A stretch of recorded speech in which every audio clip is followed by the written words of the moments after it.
How to make a small fan from trash.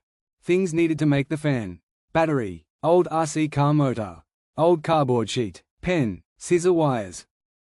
First, take the old RC motor and connect the wires to the motor. Take the old cardboard sheet and draw a plus sign and cut it and put a hole in between and keep it in the motor, and use the battery as shown, and a fun toy and fan is ready.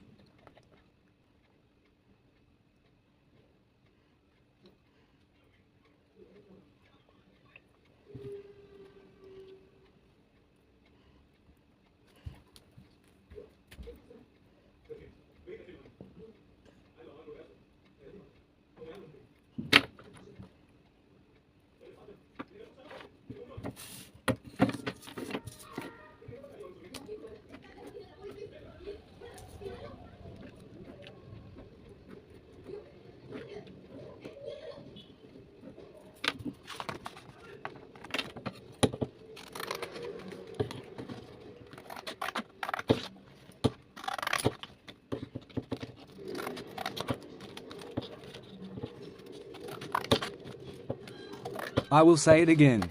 First, take the old RC motor and connect the wires to the motor. Take the old cardboard sheet and draw a plus sign and cut it and put a hole in between and keep it in the motor, and use the battery as shown, and a fun toy and fan is ready.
Thank you for watching. Like, share, comment and subscribe for more video.